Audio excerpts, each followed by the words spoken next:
Le 31 mai 2009 au soir, l'Airbus A330-203 d'Air France, immatriculé FGZ-CP, décolle de Rio de Janeiro pour Paris-Charles de Gaulle. Il est 22h29 en temps universel. À bord du vol AF 447, 12 membres d'équipage, dont 3 navigants et 216 passagers. Après 3h15 de vol, l'équipage communique une dernière fois avec les contrôleurs aériens brésiliens. Ces derniers leur demandent de maintenir le niveau de vol FL 350, correspondant à une altitude d'environ 10 700 mètres. L'avion a commencé sa traversée de l'Atlantique. 20 minutes plus tard, le commandant de bord, qui a été aux manettes depuis le décollage, réveille le second copilote qui doit prendre sa relève. Les 3 pilotes se concertent et parlent de la perturbation météorologique annoncée devant eux. Le petit peu de turbulence que tu viens de voir, on devrait trouver le même devant. Le commandant de bord quitte le cockpit et se couche. Les 2 copilotes sont aux commandes. Le pilote annonce au personnel de bord que l'avion va rentrer dans une zone de turbulence. Dans 2 minutes, on devrait attaquer une zone où ça devrait bouger un peu plus que maintenant. Il faudra vous méfier.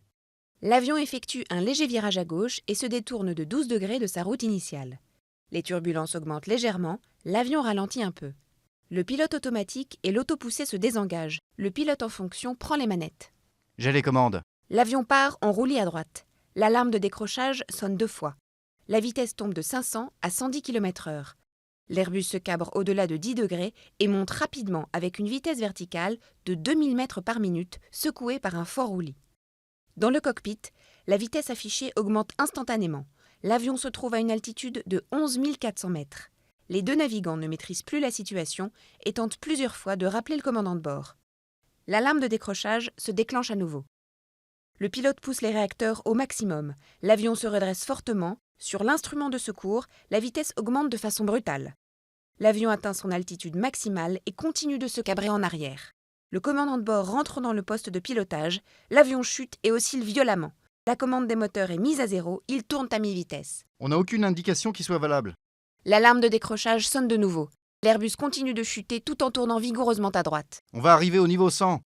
Les pilotes essayent de reprendre l'avion avec des actions simultanées sur les mini-manches.